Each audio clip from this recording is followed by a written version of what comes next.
Sevas Miotati, Your Eminences and Excellences, Reverend Fathers, distinguished scholars, guests, and friends, I'm very honored to moderate this panel. I would like to give the floor first to Mr. Doğan Bermek, the representative of the Alevi Muslim community. Please.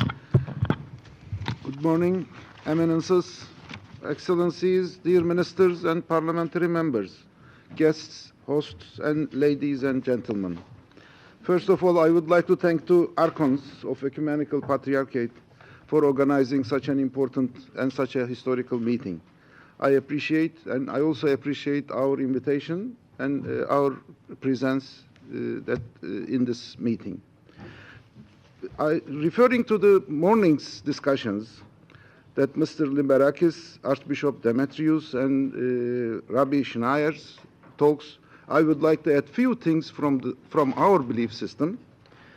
For us, for Alevis, there is one God, and there are 1,001 paths that all lead to the same God. So we are at one of those paths, and everyone here is in one of those other paths. So all these paths will take us to the same God. Therefore, we feel that all believers are brothers. Our name, Alevi, comes from Ali, who is the first Muslim and who is the first descendant of our Prophet, Muhammad. And when Ali was appointing a governor to Egypt at his time of operations, he sent an order to the governor. Governor's name was Ejder Malik. He said, I am appointing you to Egypt as governor. Half of those people are your brothers by your religion. The other half are your brothers by your birth, by your creation.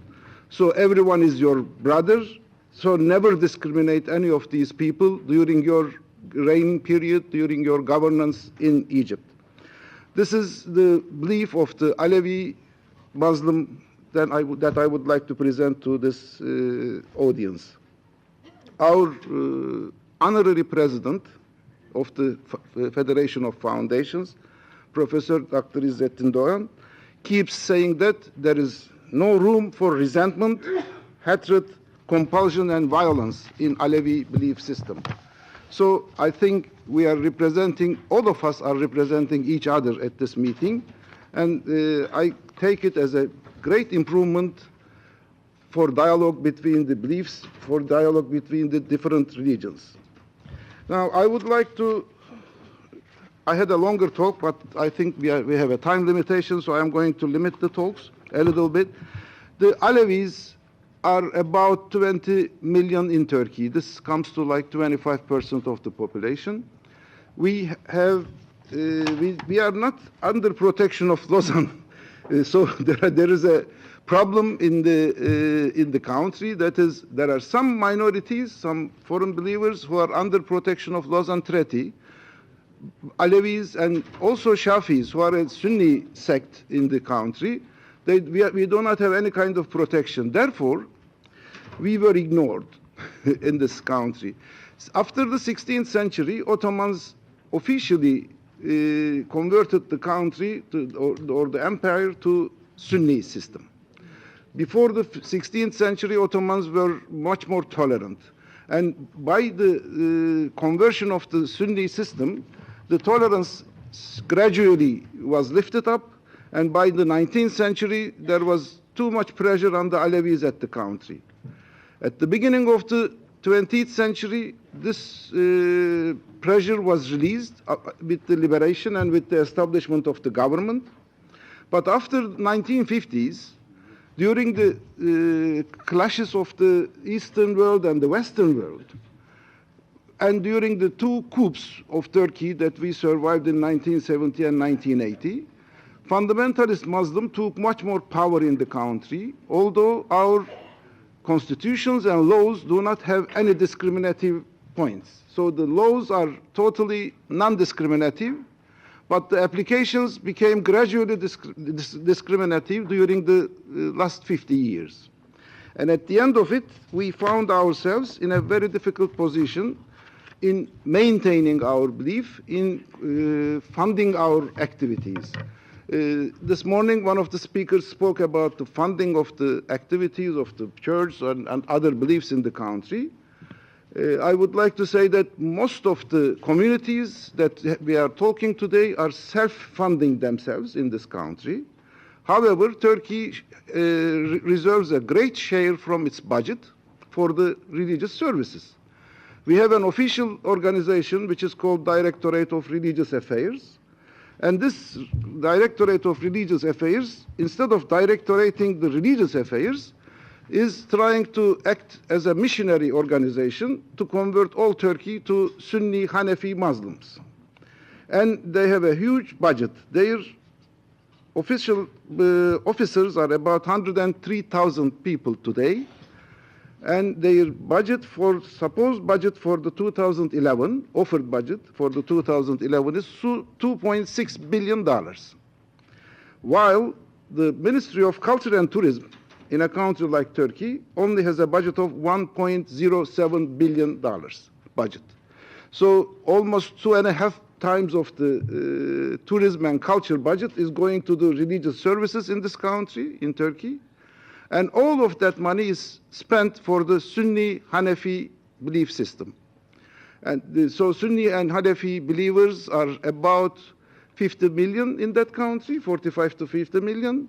And non-Sunni Muslim believers are about another 25 to 30 million, including Shafis. So there is a very strong financial problem that we are facing. Not only we are facing, but also other belief systems are facing in the country. We have been stressing the point that either this country, Turkey, do not spend any money on the belief systems, which we will agree happily, or if they are going to keep spending this sort of money from the budget, from the taxes that we all pay to the country, this money has to be proportionally distributed. I think this is one of the points that should be stressed against Turkey, that should be stressed against the Turkish government. This is not only a social matter, this is also a financial problem in the country. This is one of the main problems. Alevis were subject to violence, and they were subject to compulsions. This violence and compulsion starts with the 16th century, when there was a clash between the Ottomans and another Alevi country and another state, which is Safevis. Then it reached a peak at 1826. Then it vanished with the establishment of the Republic. But after 1960s, during that period when the Muslim fundamentalism were rising, and when there was a communist capitalist fights were going on, some groups take it as an opportunity, and Alevis were subject to very serious attacks in the country. The only answer to those attacks that we could give was to organize ourselves as NGOs, non-governmental organizations. Alevis, as I told you before, we do not go for resentment, hatred, coercion, and violence. We don't use power. We don't like to use power. The associations and foundations that we are forming, we converted their small buildings, or we collected money from our community and invested into our jam houses. We didn't get any support from the government. We didn't get any support or any understanding from the religious affairs organization. But in spite of all those difficulties, Alevis organized themselves in the country with over 1,000 associations and 16 foundations. Today I am heading a Alevi Foundations Federation, which we have about 12 of these foundations as members. My friend Mr. Tarhan, who couldn't make the visit because of a visa problem, he is heading some major Alevi associations. Now, we have problems in the country, and I guess those problems are more or less the problems of all believers. Very briefly, we have formulated our problems in the country in 2003, with the exception of 632 Alevi organizations. And we have said that we want equality in religious service budgets, either no payment to anyone or proportional budget distribution to all religious groups in country. We did not ask for Alevis alone, we asked for all religious groups.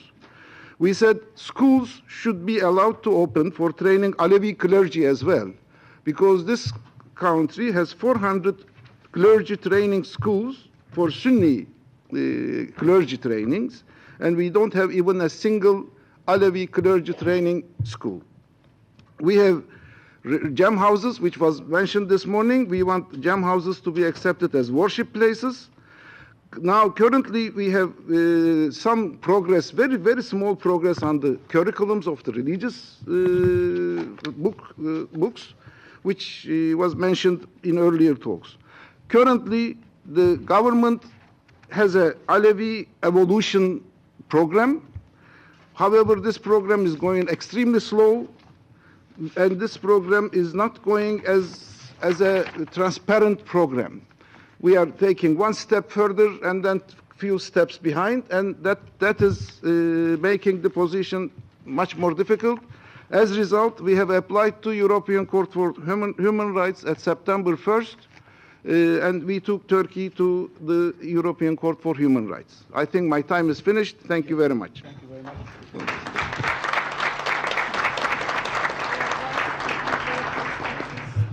Thank you very much, Mr. Bermek. And now the floor is to His Eminence Archbishop Aram Ateşan, representative of the Armenian community. Please, Your Eminence.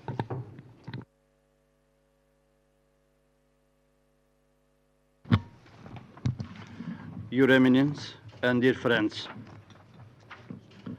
in some countries, it requires tremendous courage to speak the truth as it is, or to openly declare one's religious, spiritual, or national identity.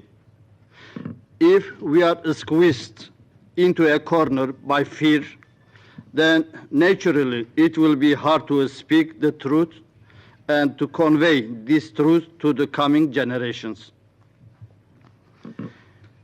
It must be stated that the gap between religion and societies and emotions of hatred and anger, which are most strongly felt in the Middle East or in less developed countries, also appear in developed countries. The main reason for the intolerance, disrespect, hatred, and enmity that people have against each other is the lack of importance given to religious principles.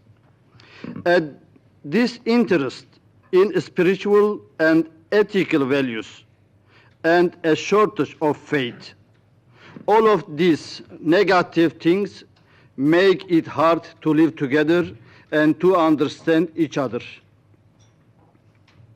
Dialogue is needed to save contemporary relations from a dead end.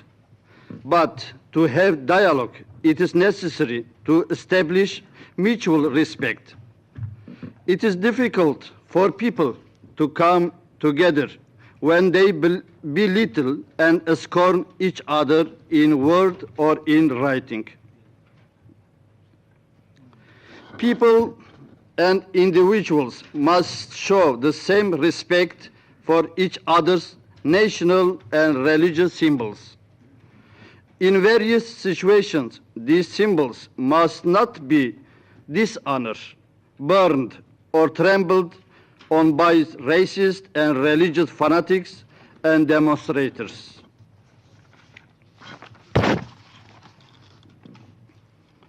On the other hand, extreme nationalism asserts that its own people are superior, its own religion is perfect, and its own culture is unmatched. Religious extremists also say that it is only their religion that is true, and only their books that are sacred. Such an attitude of social egocentrism will not advance us one step. To count the other and the other's beliefs as nothing, To see the neighbor as a foreigner, a terrorist, or one without religion does nothing more than harm the surroundings and the nation. The terrorist events and murders of recent years simply open division between East and West, between Christian and Muslim. Turkey is a great state, and we believe that it is in a position to be a bridge of peace between East and West, between Muslim and Christian. Turks, Armenians, and different minorities in the Middle East are people who are rooted in the same geography and are members of different religions and faith traditions. God has put these people side by side. It is not possible to change this togetherness, neither today nor in the future. We, as Armenians of Turkey, on the one hand, we have the tie with Turkey involving daily life and citizenship, while on the other hand, we have the tie with the people of Armenia involving ethnicity and religion. Thus, the Armenian community of Turkey, just like the other neighbors of Turkey, will be overjoyed to see the normalization of relations with Armenia. But as you know, relations come about with understanding, will, and sacrifice.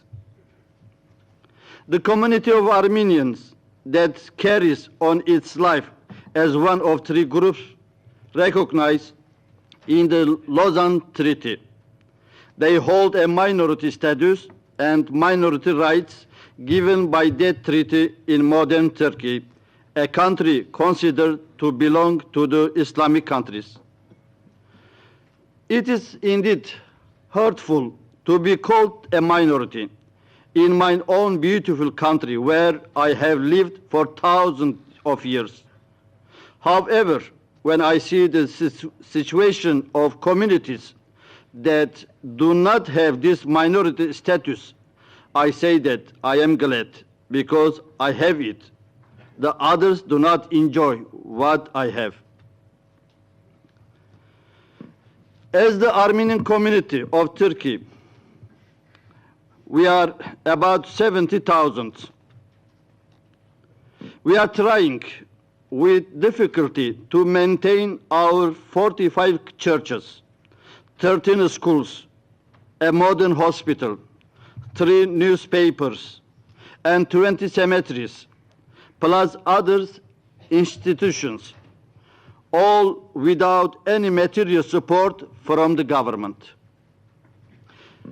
This Armenian community is fighting for its existence in the face of several growing problems of the modern world. With the economic crisis being foremost, difficulties in the religious, charitable, and social spheres of communities are solved through legal means. If these legal settlements could not take place, then we believe it would be impossible to preserve the declining mosaic and colors of the country. We can say that if similar laws were not enforced, the country's different colors would fade and it would become monochrome. But in spite of all these things, great advances have been recorded in our country in recent years in the dialogues between religion and cultures. The problems of minorities are being listened to, and solutions are forthcoming. Thus, many matters relating to the properties of our communities' foundations are finding resolution through legal changes. We can happily say that with the goodwill shown by today's government, our real estate properties, which had over time been taken from us and which are a life source for our foundations, Even if only a small portion have started to be given back to us, some of the problems in our schools have been solved, and we are grateful to our government for these positive developments. Through the highly constructive decision of the Ministry of Tourism and Culture of the Republic of Turkey, the restoration of the Akdamar Church of the Van was undertaken as a project along with all other restoration activities. The work was completed in 2007. A service was then held in this church on the 19th September 2010, following a break of 95 years. The government has shown with this step that it is now spending equal efforts on conserving all of pre-Christian, Jewish, Christian, and Islamic cultures.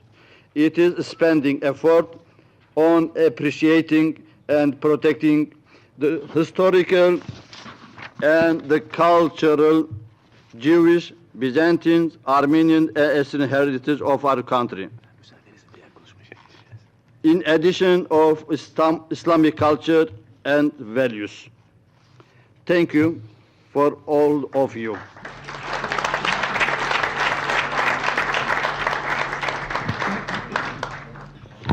Thank you, Your Eminence. And now I would like to invite Father Claudio Monge, representative of the Catholic community, to talk about the issues of the Catholic community. Thank you. Thank you to you.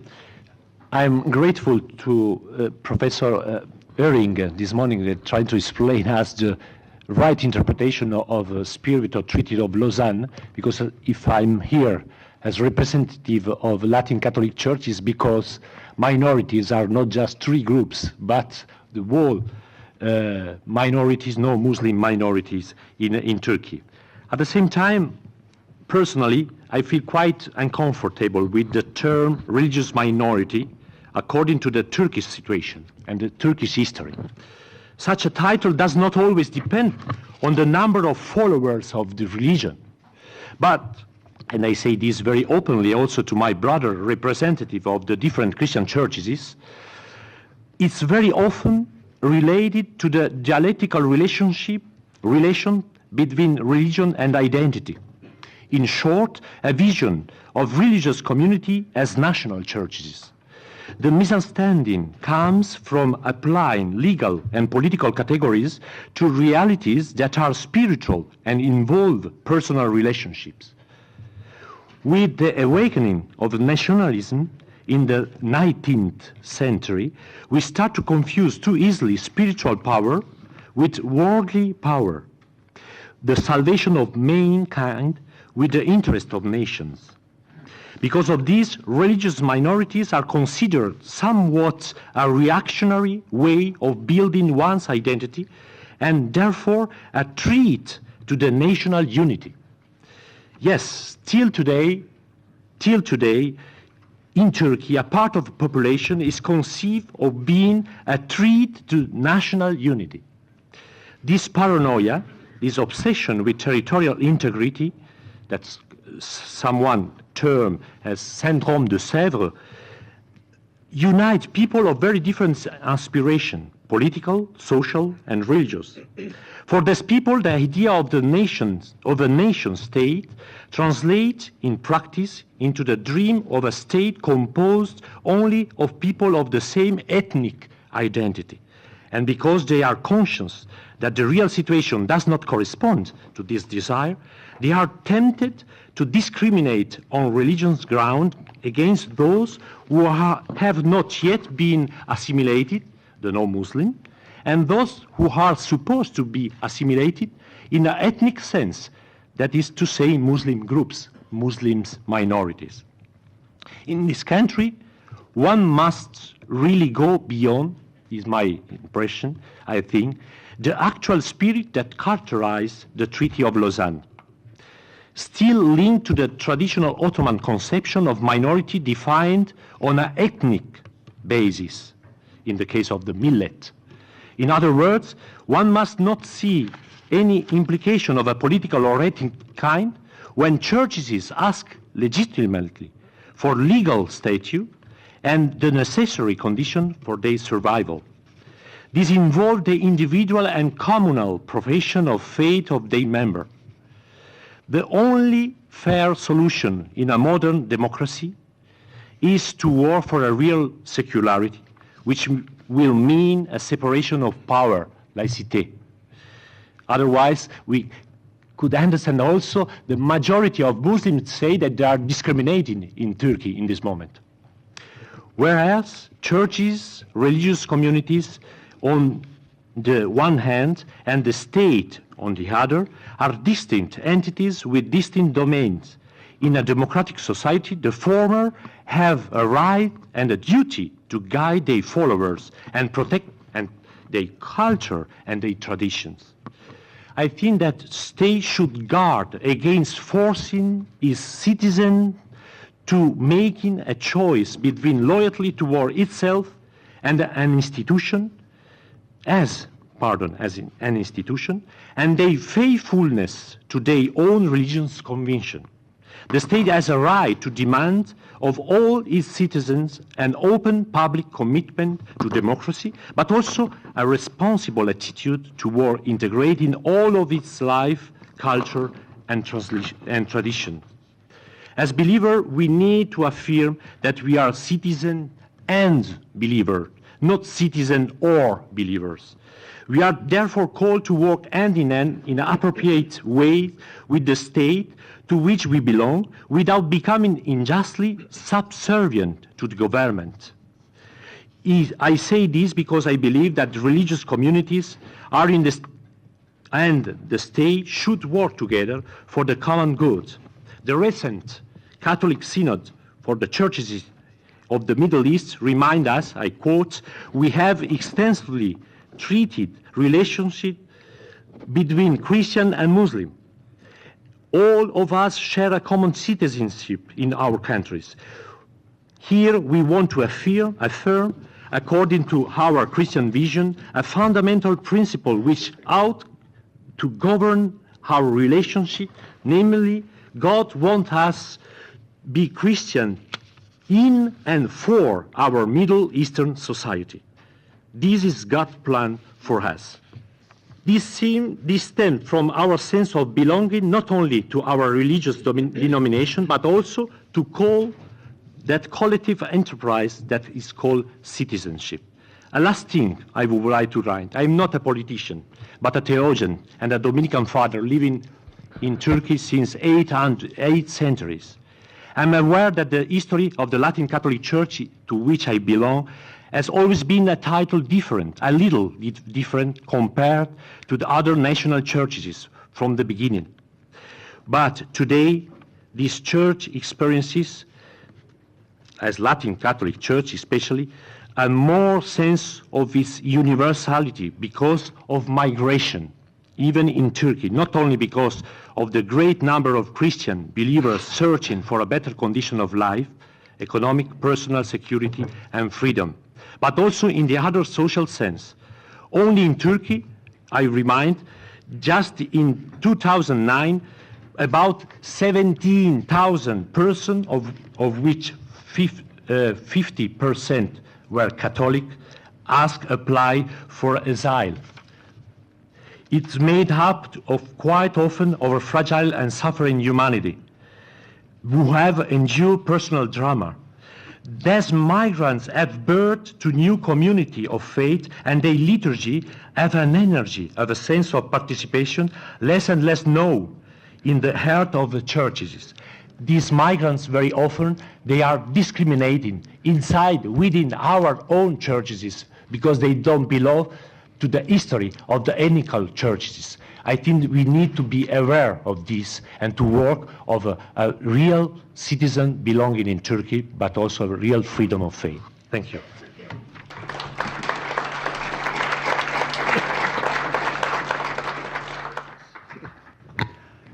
Thank you, Father Monge. And now I would like to give the floor to Mr. Lucky Wingas, who has come with two hats. From one hand, he's representing the Greek Orthodox community of Turkey, Istanbul.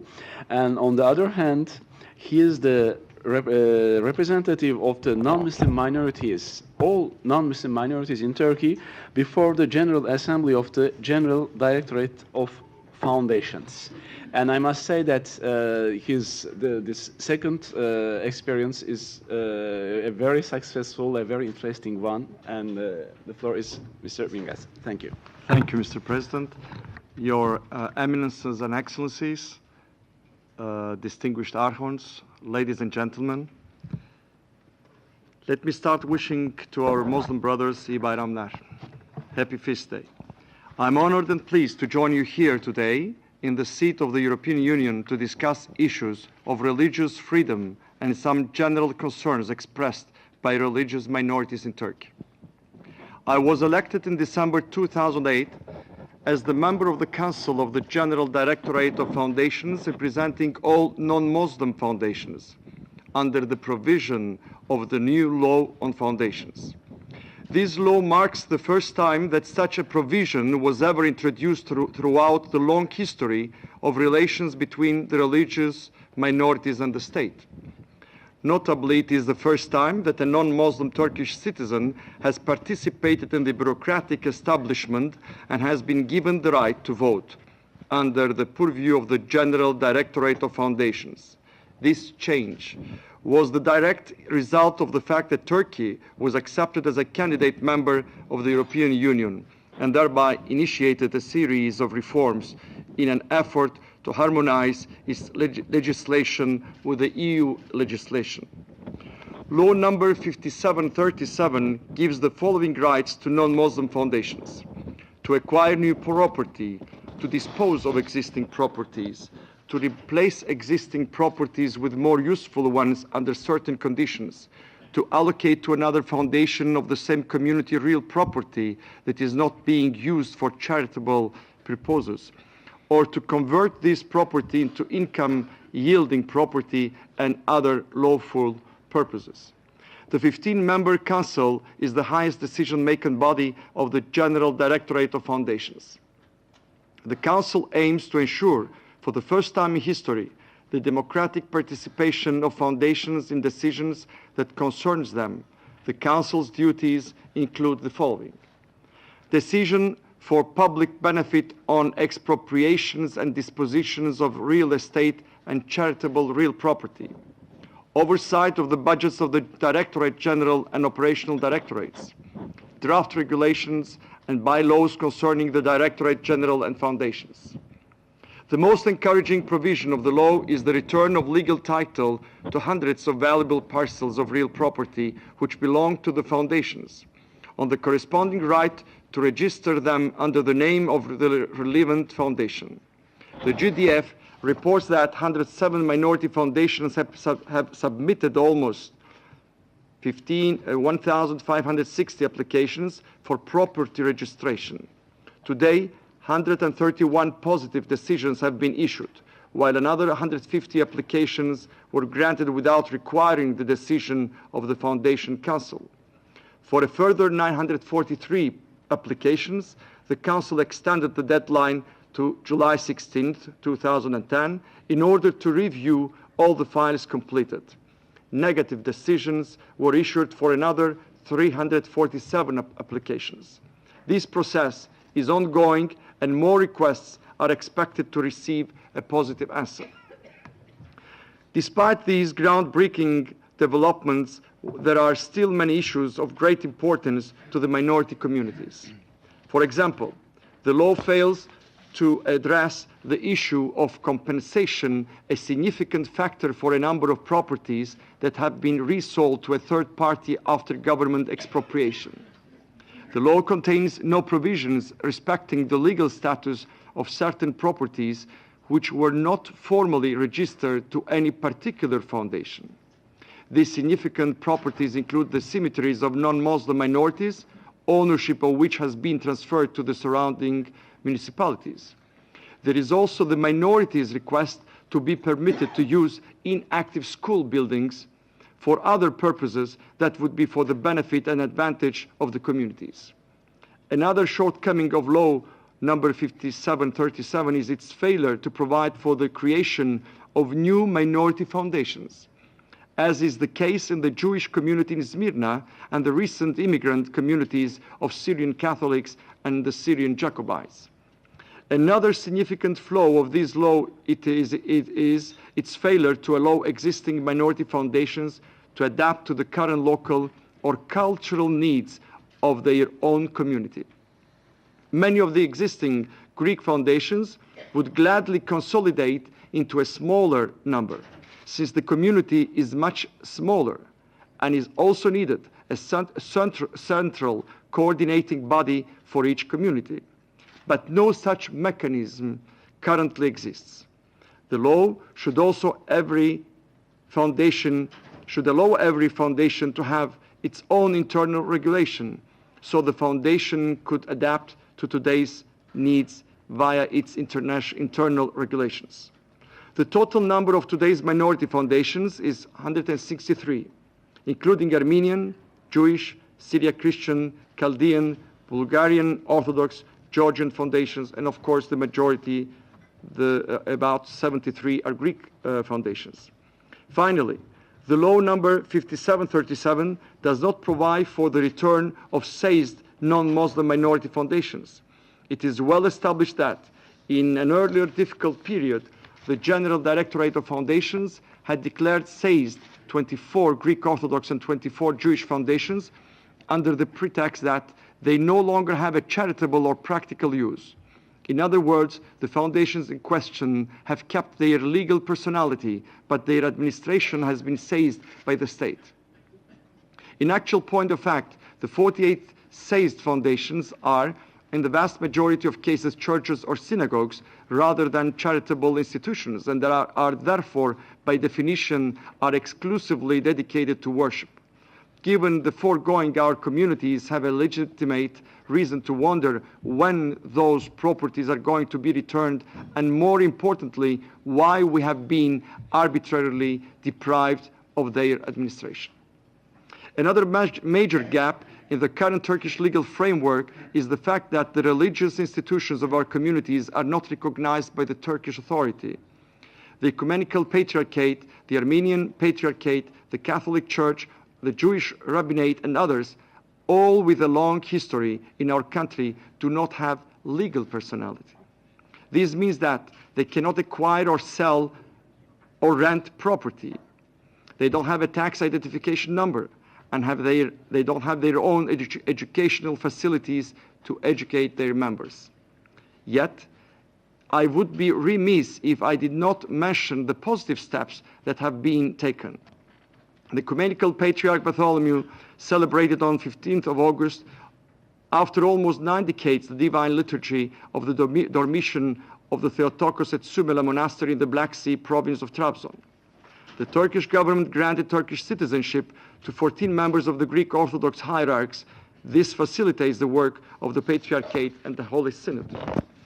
As regards the orphanage Büyükada case, before the courts of Strasbourg, it has to be stressed that the Büyükada Civil Court of First Instance ruled in favor of the Ecumenical Patriarchate, reflecting the human rights judgment and the position of the Foundation's Assembly. The Patriarchate is again the owner of the said property. In 2009, non-Muslim communities received financial support from abroad in the amount of $3 million. On 19th September, the first religious service was held at the Armenian Holy Cross Church on the Ahtamar Island in Lake Van since 1915, celebrated by Archbishop Arametesyan, a very historical moment. The Jewish synagogue in Edirne is being restored by GDF's permission and financial support, as well as some Orthodox churches in Imbros and some Armenian churches. The coordination of the state institutions and ministries which affected this work has been achieved by remarkable and positive contribution from the ministry led by State Minister and Chief Negotiator for Turkey with EU, Mr. Egemen Bağış, to whom I wish at this moment to express our profound appreciation and gratitude, as well as to all his team. The most important development, in my view, is the gradual establishment of a new culture of equality before the law. As a GDF member, I see examples on a daily basis that this culture has permeated Turkish society. As a result of this culture of cooperation. In May 2010, the Prime Minister has instructed all relevant authorities to pay due attention to the problems of non-Muslim Turkish citizens and to behave with equanimity and justice. The issues covered include the protection and maintenance of non-Muslim cemeteries, a control that has been transferred to municipalities, the implementation of court decisions in favor of non-Muslim community foundations, the legal proceedings against publications inciting hatred and animosity towards non-Muslim communities. In this context, I'm positive that all the authorities will establish law on foundations, which will address the shortcoming outlined above. The proposal of the non-Muslim communities have already been drafted and sent to the relevant authorities. I'm optimistic that in this new spirit of cooperation between the minority and the majority, this new law will come as a result of a fruitful cooperation with communities. To sum up, the treatment of Turkey's religious minorities constitutes one of the key challenges to Turkey's EU aspirations. After many decades, we minority groups now have a dialogue with the majority population using our own voice. This empowerment has been the direct effect of Turkey's approach closer to the EU and its determination to democratize the state institutions. It's important to carry on this direct dialogue and put forward even more rigorously our own demands. We are determined to keep expressing ourselves in our own voice because democracy can only exist when all voices are heard. Thank you.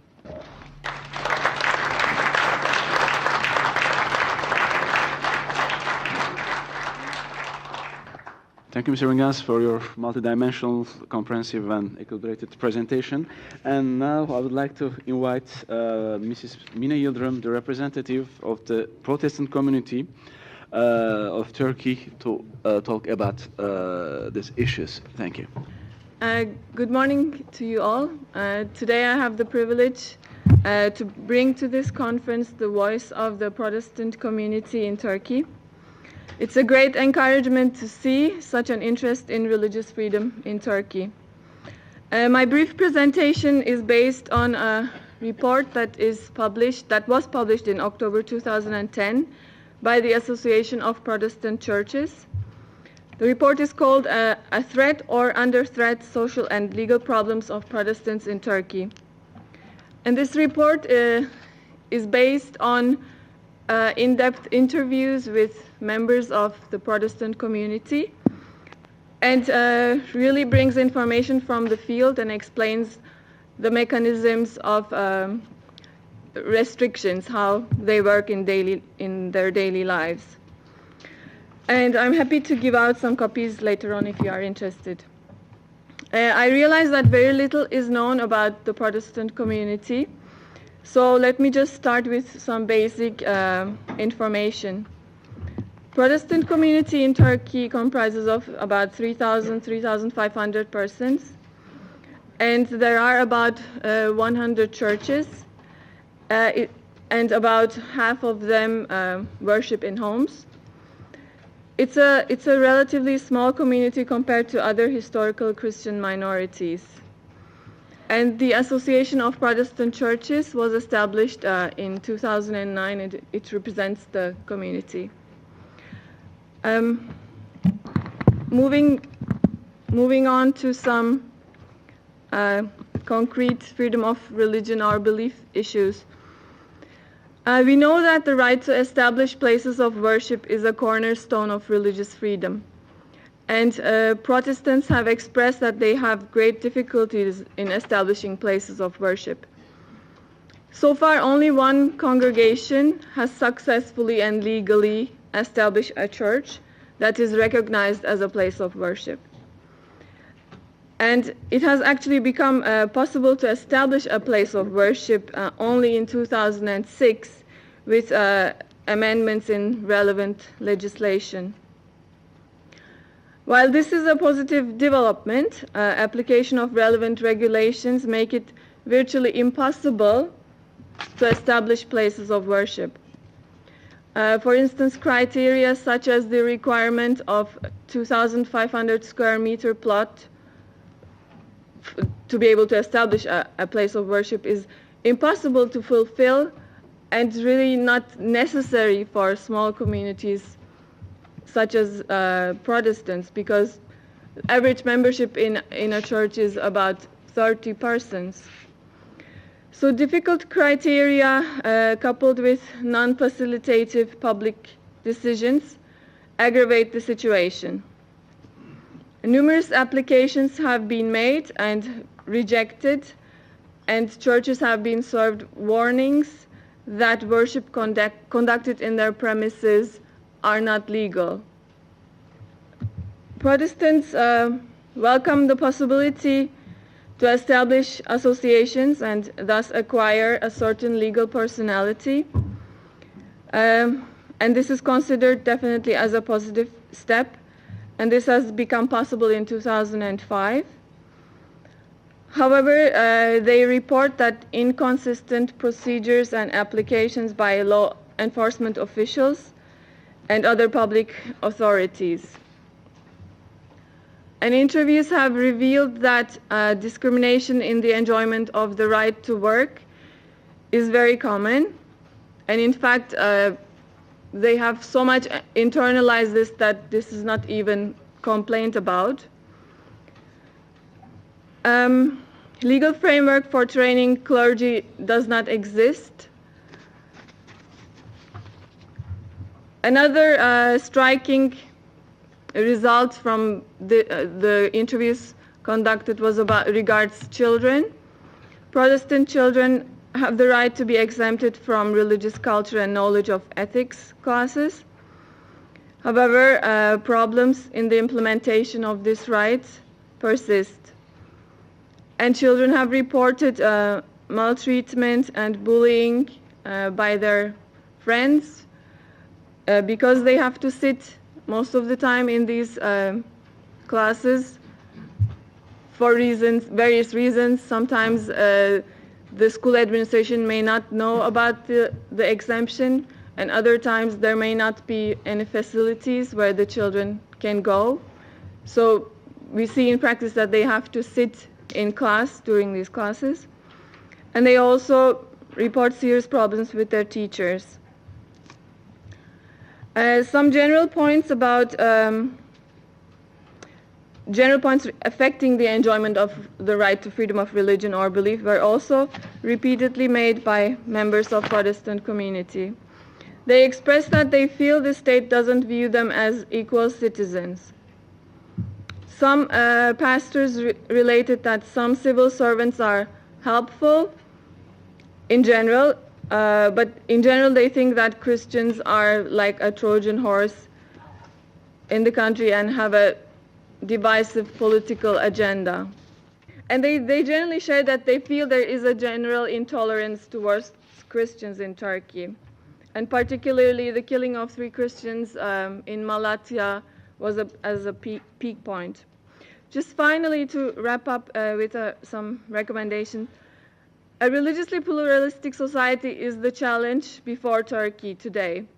How to accommodate the various demands and needs of various religious or belief communities is in a manner compatible with international standards for all.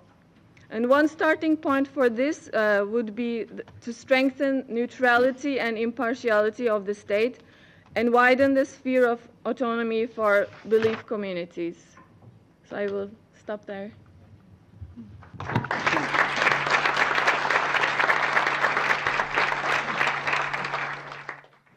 Thank you so much, Mrs. Mine Yildirim. Now we have a speaker who is coming from a very interesting historical community in Turkey, the Syriac community, who still uses Jesus Christ's language, the Aramaic, both in liturgy and also in daily life.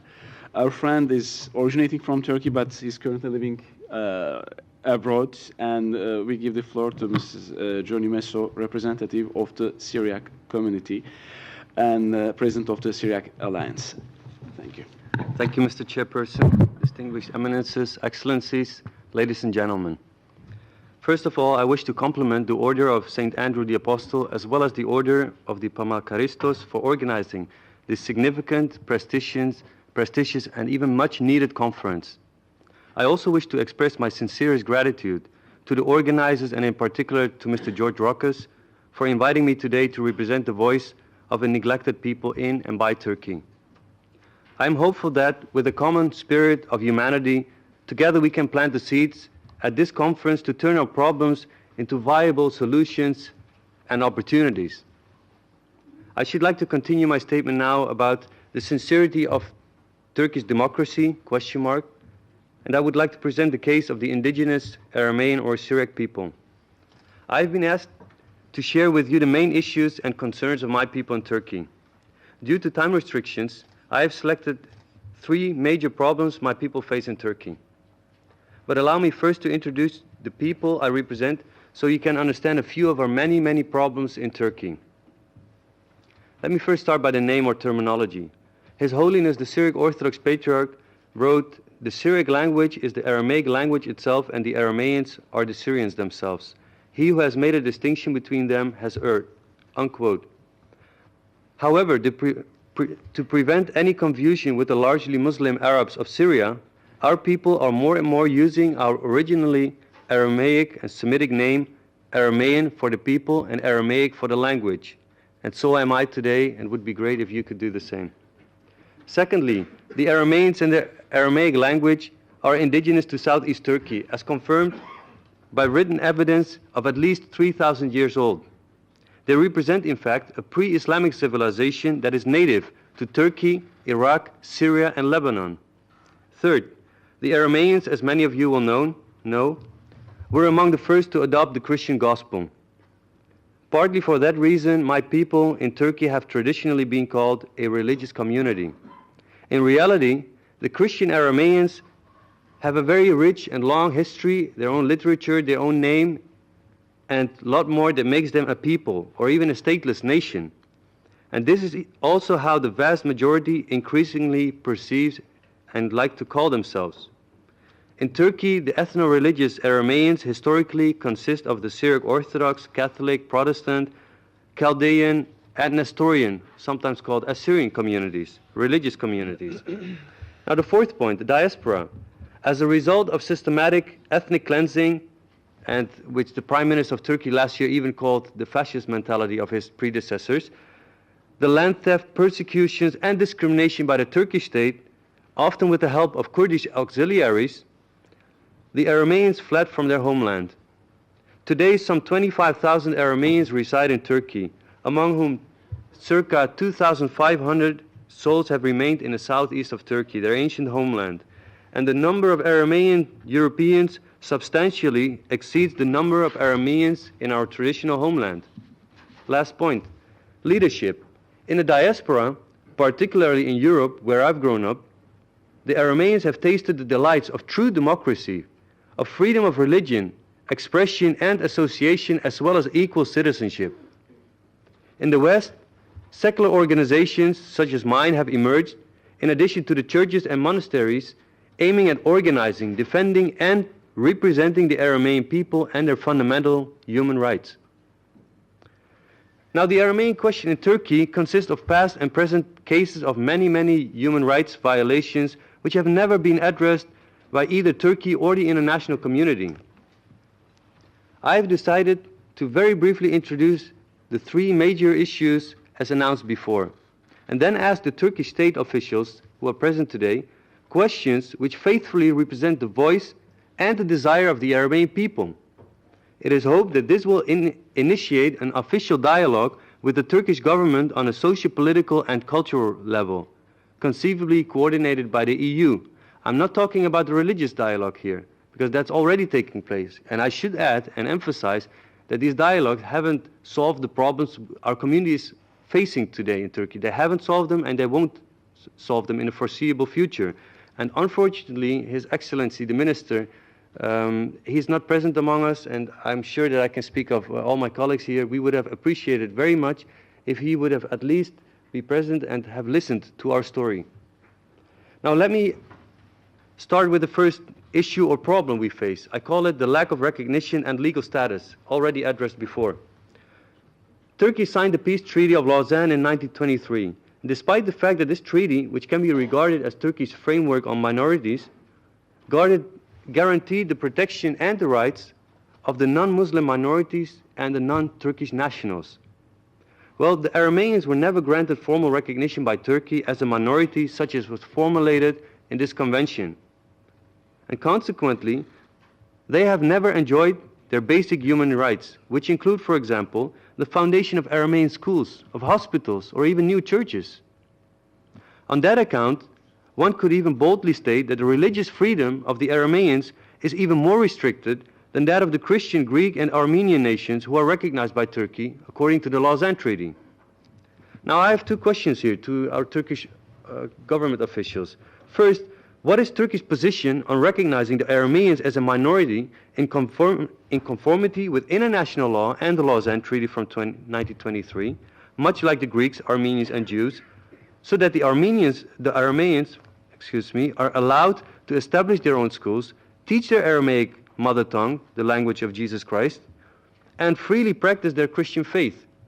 Second question, what is Turkey's view on recognizing the Arameans as an indigenous people, in keeping with the United Nations Declaration of the Rights of Indigenous Peoples signed by Turkey in 2007 and explicitly stated in Resolution 1704 of the Parliamentary Assembly of the Council of Europe, to which my organization has contributed a lot earlier this year in January? The second point of concern is illegal land occupation by Turkey, the state government. There is substantial evidence that at least, and I repeat, at least 10 million of square meters of land is currently being expropriated from the Aramean people in southeast Turkey. The most famous case is that of the Syriac Orthodox St. Gabriel Monastery, which faces 6 court trials today and the potential loss of more than 800,000 square meters of land. Now, I can tell you that I've been to Turkey a couple of times last year. I was there in January. I've spoken to many of our people, and our people have the feeling that this is a lost battle. They're fighting to a government, a fight which they can never win. Now, that's why I would like to ask the Turkish government officials, what is Turkey's stance towards the continuation of the illegal expropriation by the state of huge amounts of land, historically and legally, belonging to the Arameans, as affirmed by the European Union and the Parliamentary Assembly of the Council of Europe? Another question, when will Turkey end the delays of court cases, as noted by the European Court of Human Rights Annual Report 2009, that Aramean monasteries, villages, and proprietors are facing? My third and last point, the return migration, as we call it. We would like to have a future in our own homeland. Last year, Turkey announced that it will invest no less than $150 million in the Palestinian Authority. I would like to quote from one of the Turkish national newspapers, which covered the high-level meeting between Palestinian and Turkish leaders. Quote, Mahmoud Abbas solicited Turkey's help for building Palestinian state institutions and constructing infrastructure for education and health services, as well as creating jobs. Toward this end, Turkey pledged to build a university hospital, a new industrial zone, and a conference hall. Moreover, Turkey will help with the infrastructure of Palestinian television and support the foundation of a diplomatic academy in Palestine. Unquote. Now I have 3 questions here. It would be great if the Turkish minister would be here.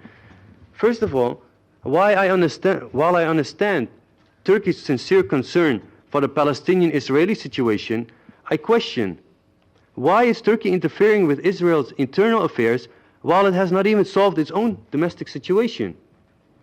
And why, in fact, is Turkey able to readily invest $150 million in Palestine and translate its words into action, whereas it continues to neglect its very own citizens and society in its own backyard? Another question, is Turkey ready to invest structurally in its southeastern terrain, which it has neglected for many decades?